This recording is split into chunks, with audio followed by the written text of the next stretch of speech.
In 2015, a Supreme Court case called Obergefell and Hodges resulted in the legalization of same-sex marriage throughout the entire nation, which provided further safeguards for LGBTQ individuals.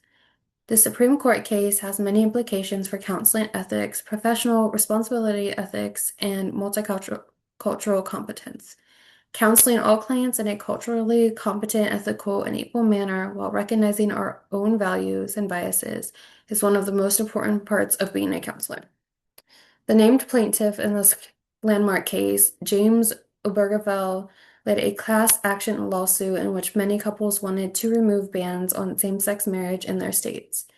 In 2015, this group of cases arrived at the United States Supreme Court when many same-sex couples were claiming it was unconstitutional under the 14th Amendment. They maintained that state laws prohibiting marriage between same-sex individuals are a violation of Due Process Clause and Equal Protection Clause. Prior to this decision, there was an inconsistency in state law. Same-sex marriage was legal in some states and illegal in others. In this ruling, couples in multiple states, including Ohio, Kentucky, Michigan, and Tennessee, challenged state laws prohibiting marriage. Couples in all states cited that the prohibition impacted their families, children, income, healthcare, and legal rights. Of all the stories, that of James Obergefell and John Arthur, who was his husband, the pair had married legally in Maryland, where it was legal to marry a person of the same sex, but were not allowed to do so in Ohio, where they lived. When John Arthur died, the state would not include in the death certificate that they had been married. Um, Obergefell said they were denying him dignity. The states seeking to uphold the bans claimed that marriage has traditionally been understood as a union between a man and a woman, and states have always had the power to define marriage. They further insisted that the tradition of marriage is beneficial because it contributes to stability needed to raise children. Others who opposed the definition of marriage insisted the matter should be handled through the democratic process. On June 26, 2015, the Supreme Court ruled 5-4 that same-sex couples do have the right to marry under the Constitution.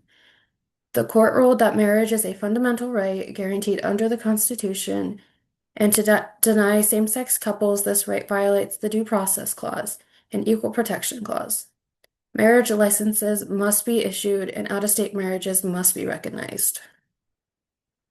This decision was significant because it was a landmark for LGBTQ rights across the nation and for the general shift in cultural acceptance. The decision also ignited controversy concerning individual beliefs in religion. For counselors, this ruling has huge implications for the ethical standard of care provided.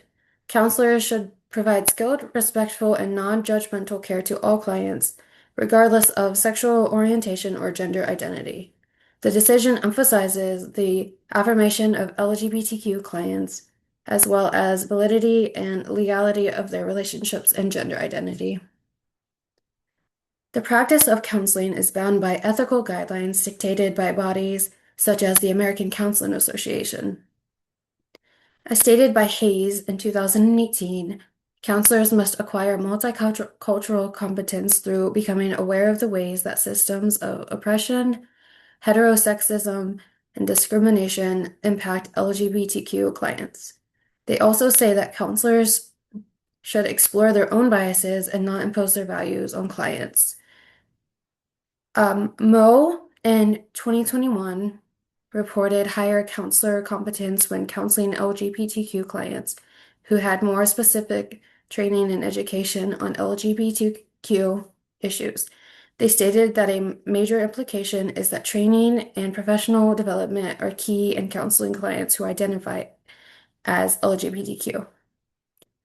From a personal perspective, I may have some values, beliefs, cultural, and religious related sexual orientation or gender identity, just like any other person.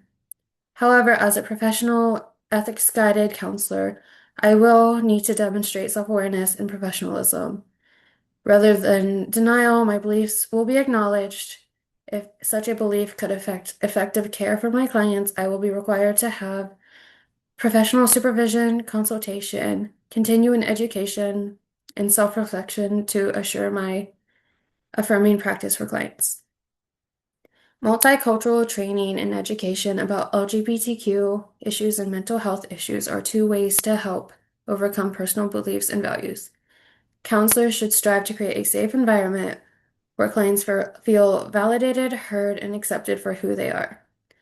Using gender-neutral language, adhering to preferred pronouns, and acknowledging and respecting any special difficulties LGBTQ clients may be experiences are important aspects of effective therapy.